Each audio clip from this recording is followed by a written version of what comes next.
Hello, and welcome to Concept Building. This is going to be a two-part series on how the brain builds concepts and how basically we develop. One thing to note is that development, regardless of what people believe, is not linear. So that means that development does not come with age. So there are milestones that we hit when we are developing. And those are the milestones that a lot of people talk about, like, oh, they should be, sitting up at 3 months, they should be crawling at 6 months, they should be walking at. So those are the milestones that the body goes through development in order for us to see that, the child is developing, the brain is making networks, things like that. But it is not linear. So the thing with development, does not come with age. And so while we look for the milestones at these ages to help us see if they're growing, it's not automatic, which is why it's concerning when children don't crawl or when kids aren't talking at the time that they should be talking. And it's because our development is acquired.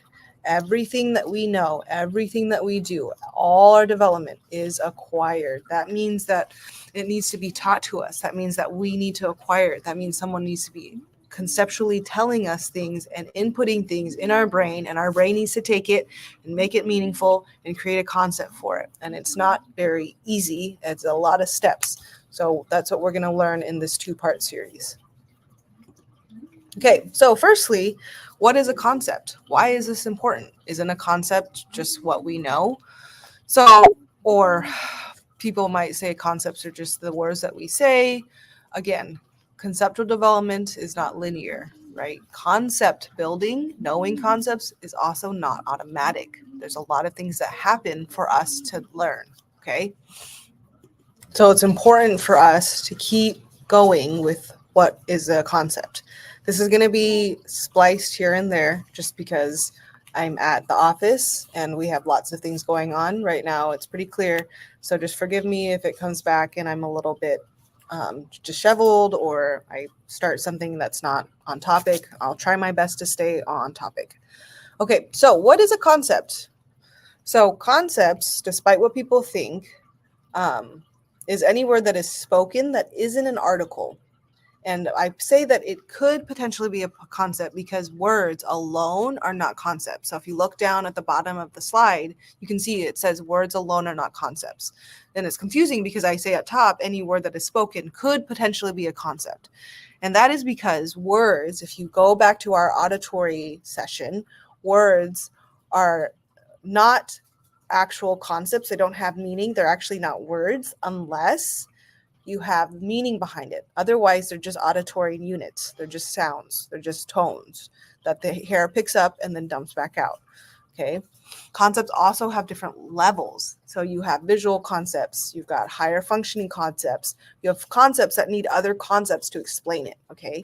Concepts are not learned automatically. There's 4 levels in our brain that must go through in order for a concept to be formed or to even be fully formed. You can have concepts that are sparse, that you don't really know a lot, but they're there. And we'll talk about how that happens. Concepts will look and be used differently depending on the person. So not everyone's concepts are going to be the same. Okay, this is where the English language, this is where we get in trouble because a lot of the language that we use, English is a low context language, meaning that we use a lot of the same words to mean different things. So like someone's idea of how to bake focaccia versus an Italian grandma's way of how to bake focaccia could be very, very different. But we're saying the same things. How do you bake focaccia, right?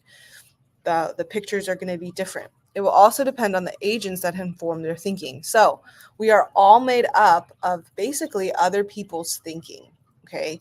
We are all made up of how other people think based off of what they told us, how we feel based off of what someone told us, okay?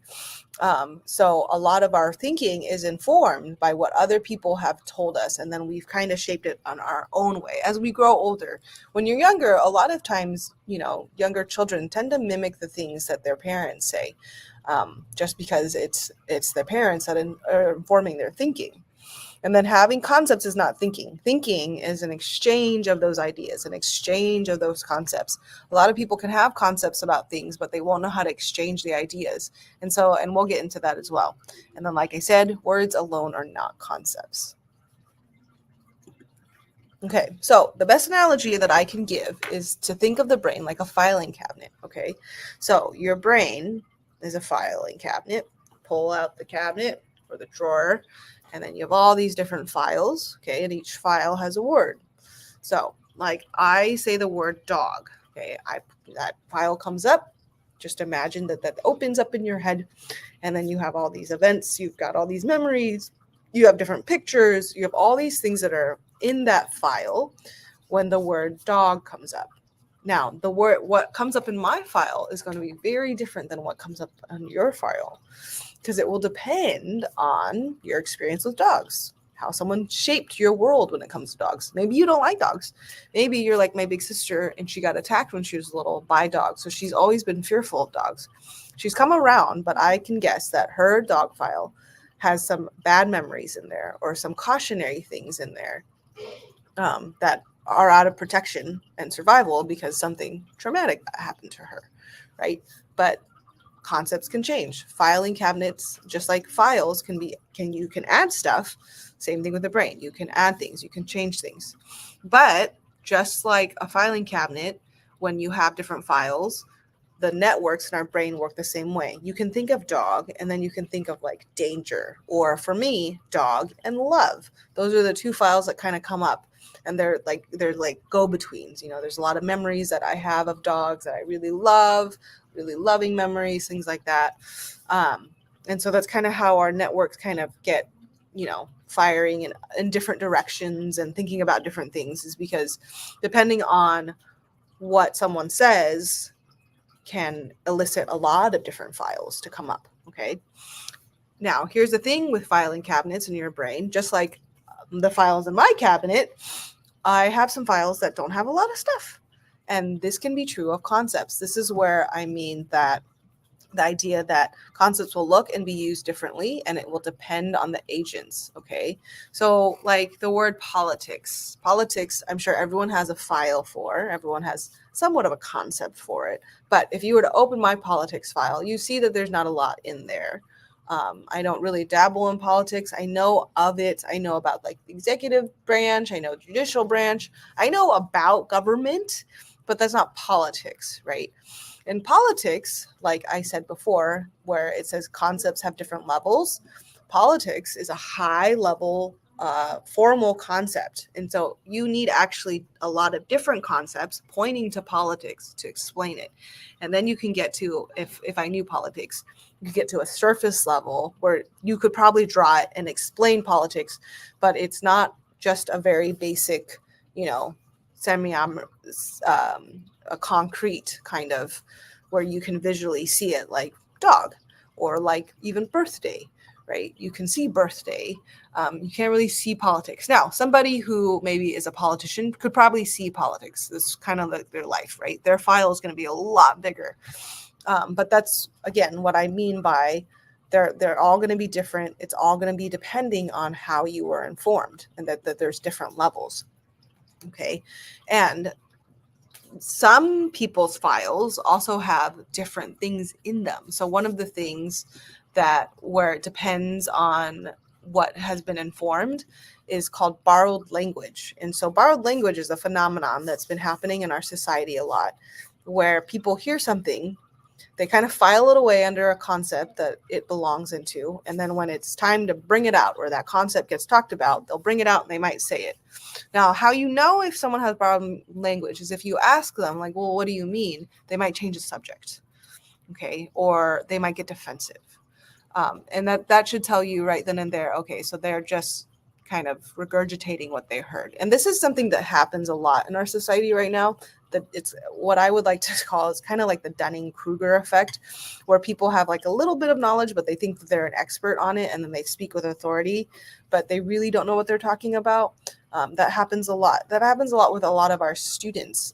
The higher level functioning kids borrow language a lot, but that's also why they get in a lot of trouble, or why they drop levels or get angry really fast, or when, suddenly you might say something and it's like they freak out and it's like, whoa, what just happened?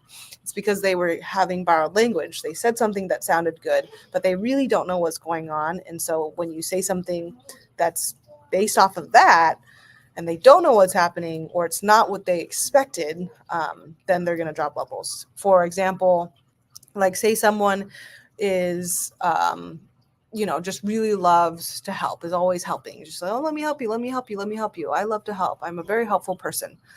And then you tell them, oh no, I can do it. I got it. Don't worry about it. And they might be used to like, oh, okay, you can totally help me. I would love for your help. And then they're like, okay, great. And they do all that stuff. But what if I say something like, no, I don't really need your help right now. You're a little bit, you kind of aren't helpful right now. You're a little bit more in the way. That's going to cause them to drop levels because they know how to be helpful, but they only know like this area of help, right? You can also be helpful by not doing something, right? If you're getting in someone's way and telling them, I'll help you, but they really don't need your help and there's only one item, then you're kind of in the way and, they're not going to really need your help. And so in that instance, this child saw something happening. In their head, it's like, oh, I can help. But they're not really gauging, that the person doesn't look like they need help. They look like they're fine. It looks like they're busy. Maybe they're talking on the phone. And so you're interrupting them because they never actually learned, what it is to help. You help people that are in need, that look like they're struggling, that are hurt. But, if someone's on the phone and they're talking and you interrupt them, telling them that you're going to help when they're just trying to open the door and then they can't get in because you block them, then it's just like a whole tailspin, right? And that's just a very simple analogy right now that I could think of.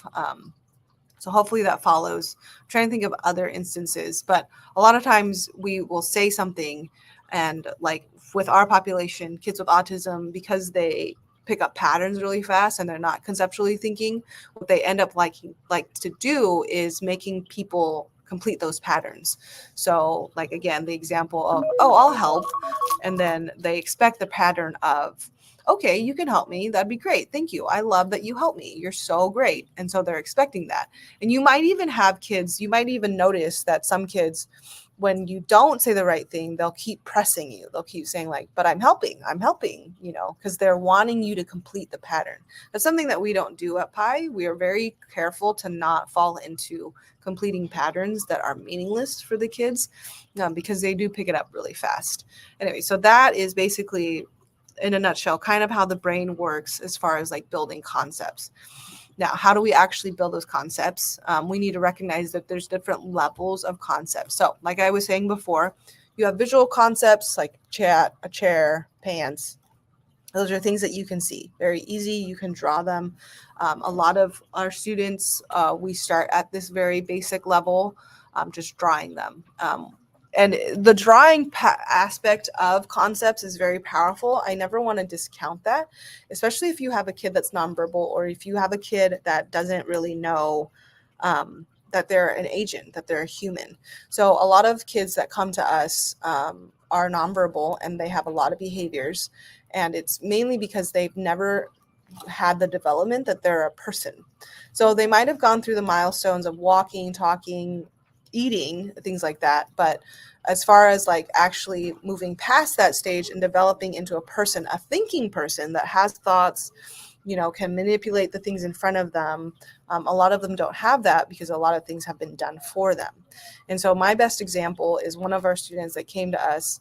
He was kind of like a 13-year-old baby. He just kind of cried a lot, would pull his hair a lot, just seeking lots of attention.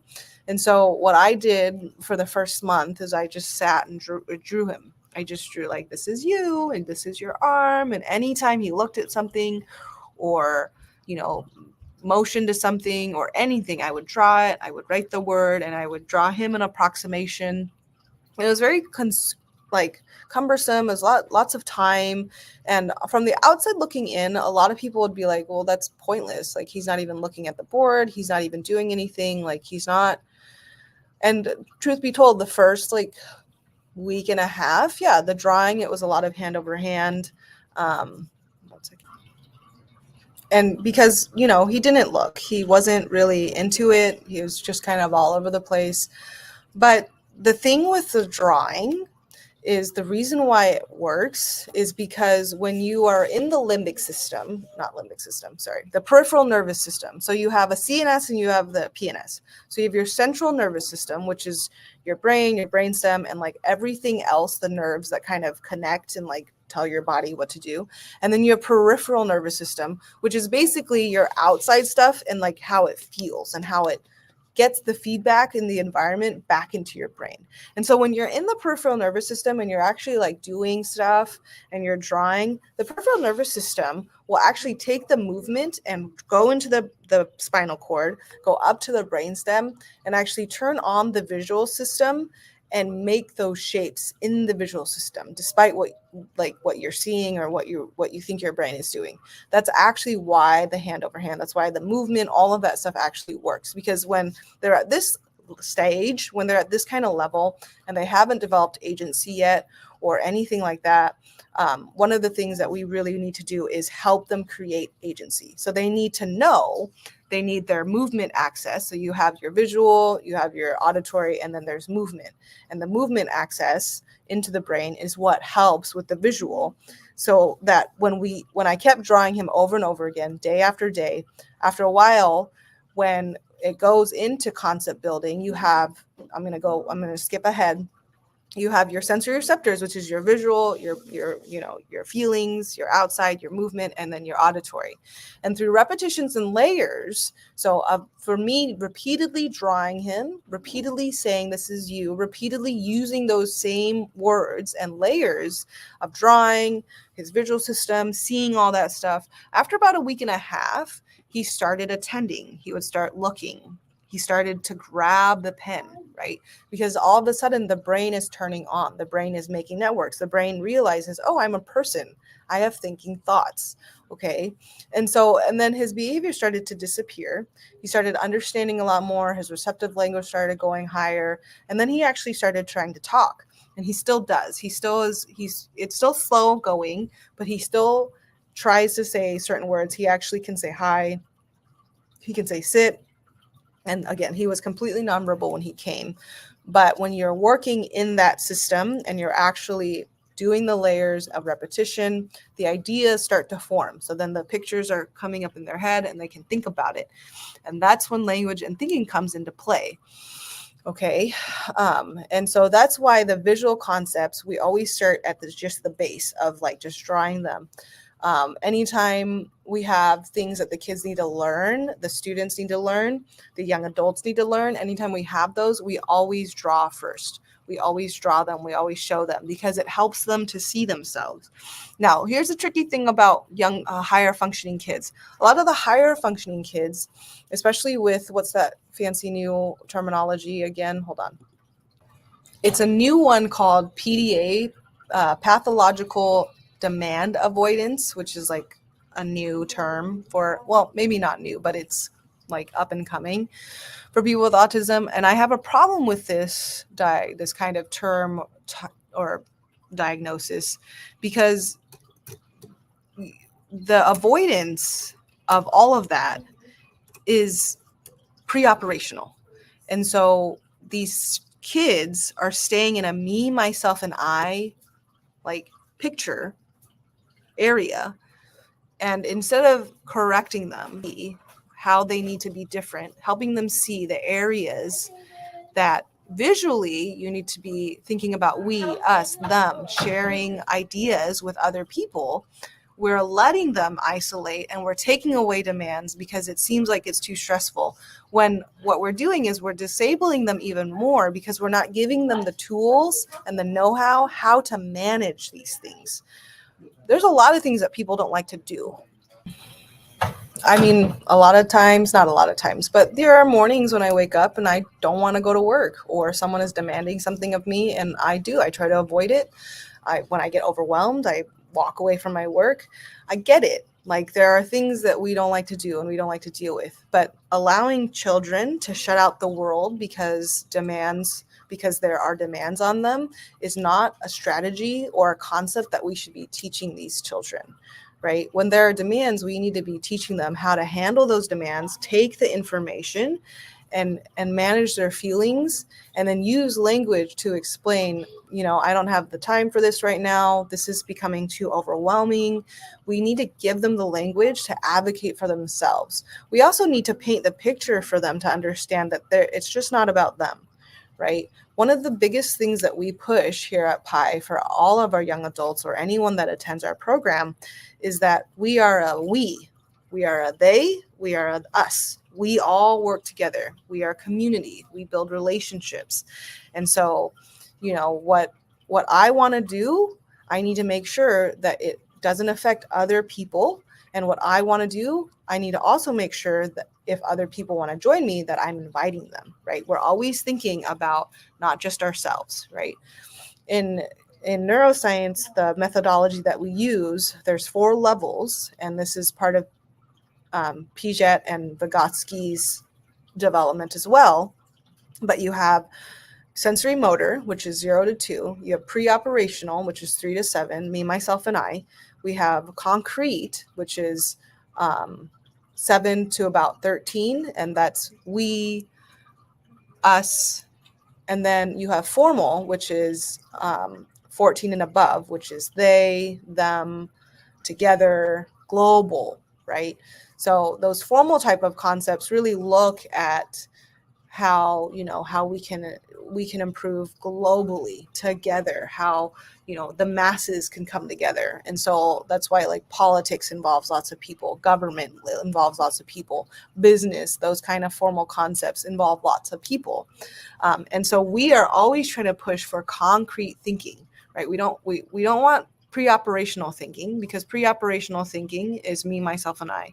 That's when you're only thinking about you. That's when you only want to do what you want to do. And that's where a lot of these behaviors or, issues arise, is because while we do want to respect what children want and what they're feeling and what they're emoting, we also don't want them to run their lives, because one, they've only been alive for a few years, 13 when they get to us, 14 years, which isn't very long.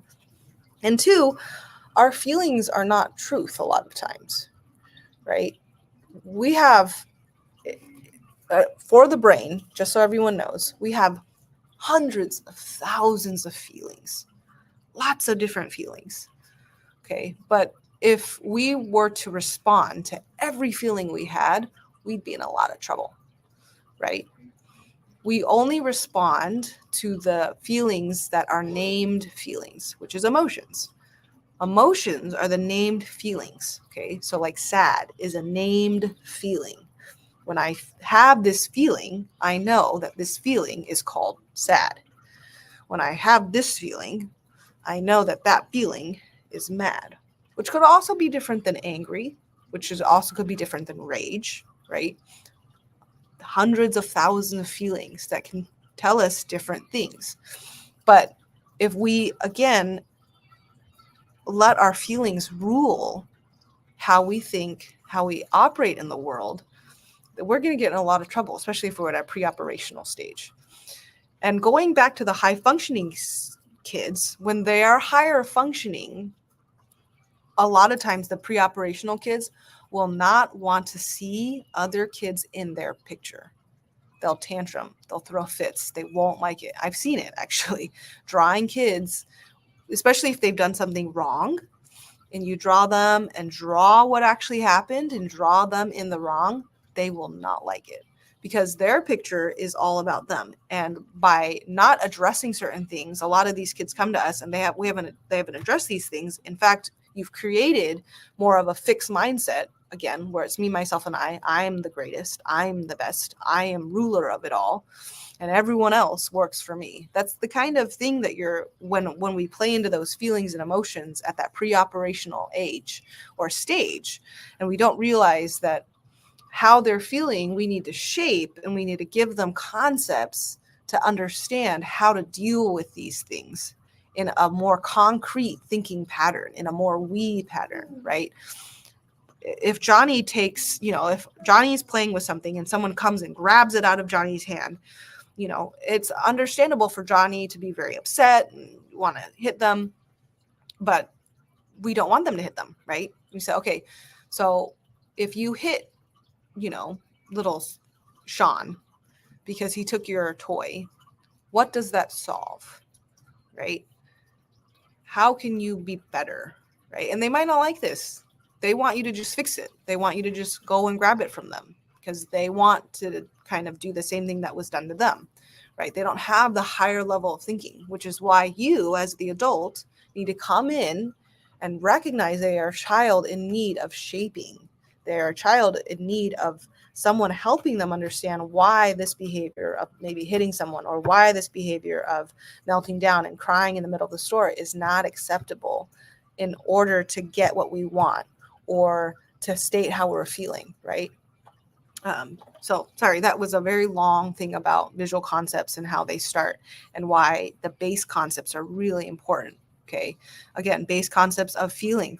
Feelings are very base. Emotions can be higher level thinking. Technically, there's some emotions that, like perturbed, as even though it's a synonym for annoyed, it technically is a little bit higher functioning. Other things, depressed is a harder, higher concept to understand because it's not just sad, right? Depression can manifest in a lot of different ways. And so that's a name feeling that is pretty broad depending on how someone interprets it, right? Other different levels of concepts that we have are time concepts. So time concepts, as I mentioned before, are learned in the auditory system. So a lot of kids that come to us, they don't have a good grasp of time because it's learned in their auditory system. You can show them all the timers in the world. You can show them all the clocks in the world. It's still going to be really hard for them. And I will say just, some time concepts that will help you understand, but also confuse you more about how it's learned in the auditory system is like things like after, things like later, a while, soon. Those are all time concepts that you can't visually see. Okay. And so the distance and the timing and like the length it takes for things to hit your ear when someone says, okay, we can do it after, right? There's a gap in the space that happens when someone says it. And then when that thing that is supposed to happen after actually happens. And that is what will shape what after means to us. Okay. And that's why people's after will always differ because like when someone says, oh, I'll get to you after I'm done with this, with, my email, I tend to not think that people are going to get back to me until like 9:00, just because to me, there's a lot of emails. Whereas someone else, you might think that after this email means, okay, in the next 10 minutes, I'll be there in a while, or I'll be there for a while, can be very different. For me, a while is about 15 minutes. For someone else, a while is about 30 minutes. And it really just depends on the minute I said it to the length of time where the sound frequencies hit my ear again, where I say, okay, I'm done, right? I've been here for a while, I'm all done. So it's all those languages that get repeated with layers constantly that shape us for those time concepts. Same thing with later. I'll do it later. How many times have you been really mad at your kid for chores that they said they would do later and they never did it until, for you, maybe like, after they went to bed or the next day. But for them, it's later. And if if you're a 2-person household or anything like that, you should check if your partner also maybe uses the word later like your kids and not the way that you use it, right? Because again, concepts all differ from person to person. Soon. Again, I'll see you soon. In my world, I see you soon is I'll see you in a week. Okay. In someone else's world, I'll see you soon could be I'll see you tomorrow. Okay. It all depends. And then we've already talked about higher level thinking concepts. These are concepts that need other concepts to explain them. And quite honestly, like I said, if you are an expert in these areas like business, internet, Maybe you don't need a lot of concepts to think about it, but to explain it to someone else, you probably will. And then concepts must carry meaning for it to be thought about. And so in this level, ideas can be formed. So we can have a lot of ideas. So like our students that are nonverbal have a lot of ideas. They know that they're a person and they have ideas about who they are as a person. But do they think about like, how am I going to eat, or when is my next meal, or things like that? No, because they don't have those concepts yet. So they're not thinking about that yet. Their thought process for some of them that are nonverbal that are just coming up is, okay, I'm going here. Okay, what do I, and then that's probably about it, actually. I'm at pi, and it's very present. There's not a lot of like thinking about future things. Chances are when they do think about something future, they act upon it. So like, it's not that they're thinking about when is lunch, it's that they have a feeling of hunger, so they'll act upon it. So they'll get up and just go get something to eat, right? And if you have that, instead of allowing them to just do that, especially if it, say, is a problem at your house, you know, they're just eating at all hours of the night, that's when you need to come in as an agent and explain to their agency, their development, why it's not okay, right? That's when you come in and you say things like, you stop them and say, hey, it's not time for lunch, or it's not time for dinner, or you just already had lunch. You can't be hungry now. Are you bored? If you're bored, we can find something to do, right? So you give them meaning. You help them understand the world around them, okay? Okay, how are concepts learned? Now, this is after this slide. Let me see. Yeah, I think after this slide, we'll probably stop, and then we'll pick up. I'll do a part 2 and go from there, just because I don't want to run out of time. And we're already at half hour mark. Okay, so how are concepts learned? So, okay, so this is easier if I can draw it. So the first level is your sensory receptors, okay? So here you are. Can you guys see? Hopefully, this way. Okay. And your sensory receptors are your hands, that's the feelings, the movement, okay? Okay, your eyes, and then your ears, okay? And then your ears, which we talked about in the auditory system, pick up tone, pitch, distance, frequency, okay? So that's where that picks up. Your eyes take in light, shadows, okay? Actually takes on the photons from the lights, okay? So like the bouncing back and forth from the light to your eyes, okay? So that's actually what our eyes are picking up, okay? Our visual system actually picks up millions of visuals a day, but it only processes 100,000 that matter to us, okay? So the best way I can explain that is like, is if you are like, say you're driving, and this has happened to me before, where you're driving, and then all of a sudden like it's like the same path, but then like this big thing all of a sudden appears, and you're like, oh my gosh, what's that? I've never seen that before. There's a good chance that you have seen it, or at least your visual system has picked it up.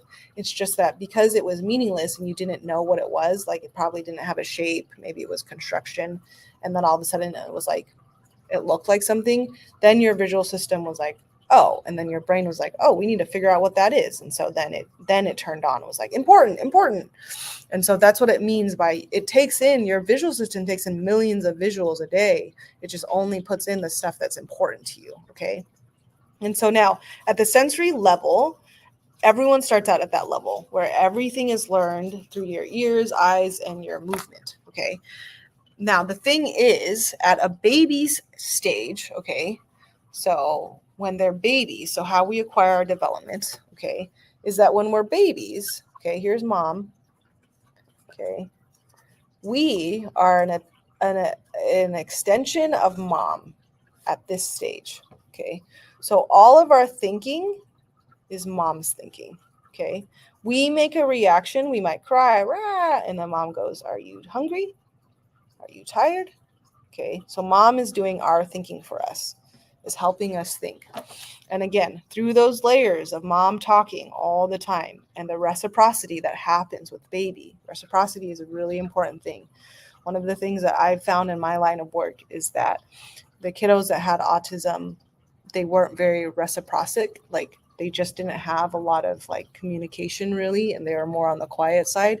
And so a lot of the parents didn't know that they needed to be engaging and have that reciprocity, because it's hard. It's hard to interact with somebody if they're not giving you anything back, right? That's one of the tactics that we use is called flooding with language. So a lot of our nonverbal kids, when they come, I flood them with language. So I pretend that they're talking to me. I pretend that they're saying all sorts of things to me, because I'm trying to paint a world for them. I'm trying to paint a picture for them. And so at this age, like lots and lots of language, lots and lots of talking is good. This is good. Never take away language. Never, ever do that. Because if you take away language, you take away concepts, the brain can't develop. Remember, our development is acquired. So if mom or dad, isn't giving the feedback or the language or anything to baby's going to grow up with less information, right? Those development, those networks aren't going to happen. Okay. And so now we're at level 2, repetition and layers. So through the layers of repetition, through mom going, oh, do you want mama? That the auditory system, those tones will start to pick up. It will start to fire because the visual system now sees mom. We have the lights. We're getting the picture. Okay. Because remember, babies are born with world vision and world hearing. Okay. So there's nothing like, everything technically in the visual system is 2D. So it's all flat until meaning starts to happen and until baby starts to walk, then it starts to turn into 3D. But until layers start to happen, baby doesn't really see mom. Mom's not really there in the beginning, but the ideas start to form again on level 3 when we have the repetition of layers through the sensory receptors with mom talking, right? And so then now here's baby, okay? And baby is now up. Okay, how do we get the 3D images? Baby gets up, starts to pull themselves with the table, starts to feel the table, starts to go around the table. Oh, this has a shape. This isn't flat, right? Oh, there's things bouncing off. I can see a surface. Oh, that cup that I want is on that surface. We start grasping, we start reaching. Mama responds. Mama sees that. Oh, do you want your bottle? Do you want a drink? Are you thirsty? Right? Those are all things that we should be doing.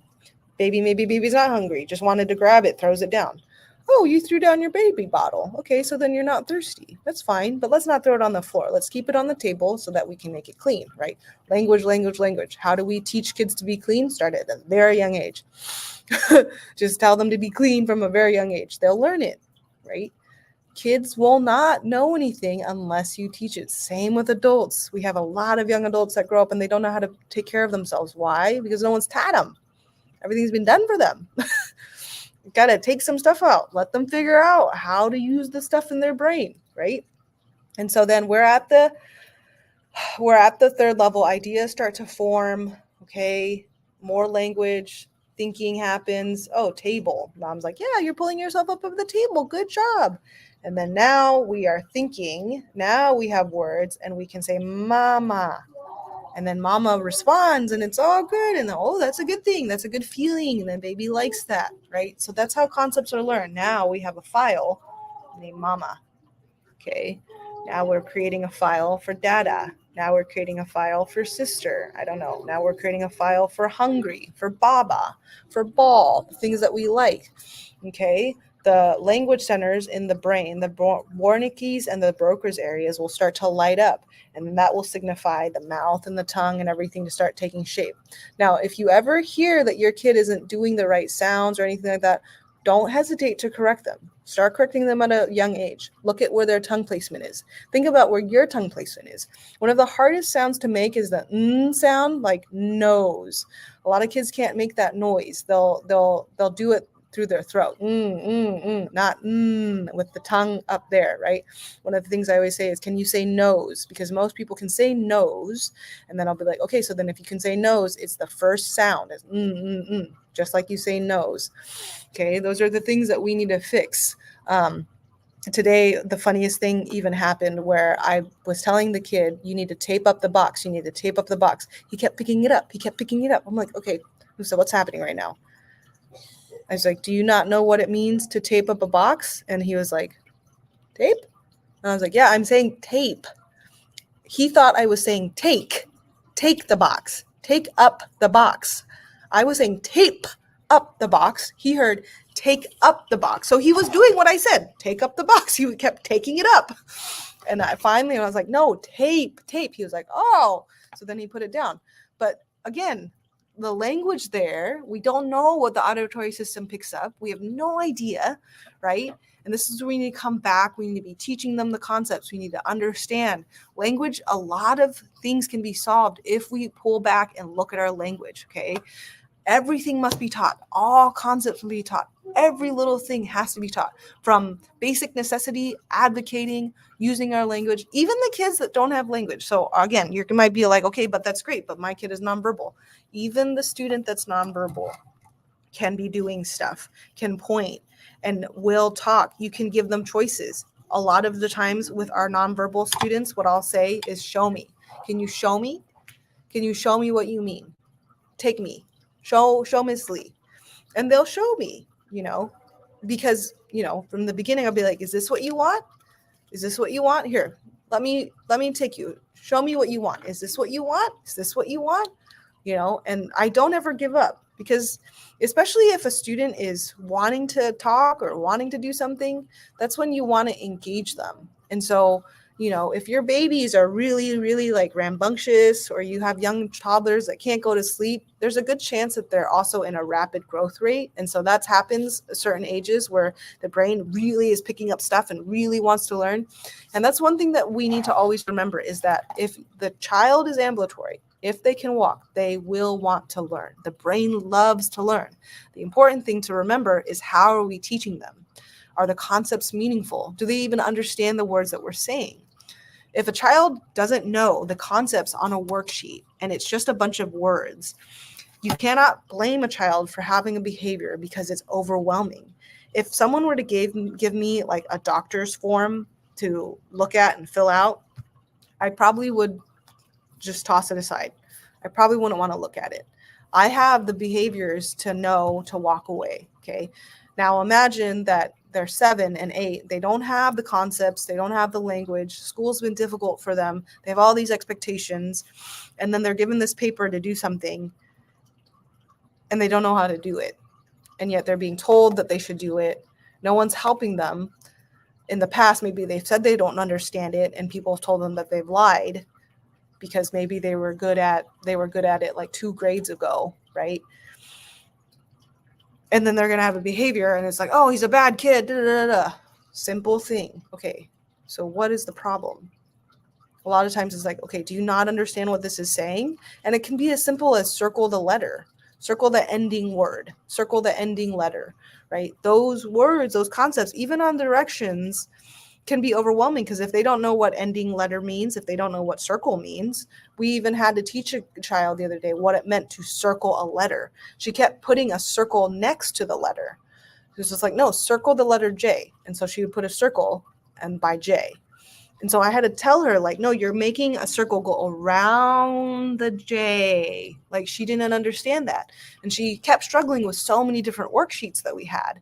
But it was as simple as, oh, she doesn't know what it means to circle. A lot of times it's a very simple, again, like tape up the box versus take up the box. Very simple. And he's had this trouble for like months. We just now are figuring it out. But that's how tricky language can be. That's how tricky concepts can be. Okay. If we have the mindset that this is the way they are and they can't learn and they're going to have behaviors, and we make all these little assumptions about them, then they're never going to rise to the expectation that we want them to be. My belief is to always operate from the least dangerous assumption. And what is the least dangerous assumption? Is that they can shoot for the moon. Because if I think they can only shoot for the horizon, I'm never letting them go past that.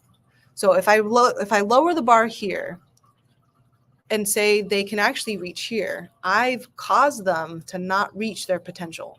This is a dangerous assumption. The least dangerous assumption is to think that they can shoot for the moon, because at least they'll still land on the stars if they don't. right? And so remember that everything has to be taught. Concept must be taught, okay? The key role played in conceptual thinking by verbal stimuli is due to the human ability to use articulated language, which allows us to name absolutely all aspects of our nonverbal objects, processes, and events. So language is a very important thing for us. It allows us to talk to people, to explain things, to name things, allows our senses to figure out what's going on in our environment. And so if we take away conceptual thinking, if we take away language, we are hindering our students even more. The words you utter express your ideas, okay? But when I hear those words, I can only interpret them as signs of my own. So again, if you are explaining something to a child and you're giving a child a direction and they don't understand, or they look at you like a dead in the headlight, they have a behavior. Remember, they can only interpret them as signs as their own, meaning they can only interpret them whatever they have. Right? They might not have all the concepts that you have. Again, telling me to explain politics, I'm not going to like that because I don't know how, right? I can only interpret it as my own. If you don't help others understand your picture, you'll always be in disagreement. Okay, one of the best things we always do here is, what are you thinking about? What's your picture? Because if you ask a room full of 50 people to tell you who Christopher Columbus is in one sentence, most everyone's response will be different. And it's the same words. Okay, that's why we get into trouble. Okay, so what happens when people don't have concepts? This is what we're going to stop with. So how do we find out? How can we see? How can we recognize when people are struggling, when they don't have the concepts, when they don't have the language? We're going to get into that and how to combat it. So the next one will be pitfalls, continue, and then how to make those connections meaningful, how to come back and make them meaningful, and different strategies. So that will be our next that will be the next YouTube, and that will come out next week. So for now, just watch this. Please leave me any questions or comments that you might have. Anything you want to learn more of, please write it in the comments and questions, and we can make it more webinars. But that's it for today. Thanks.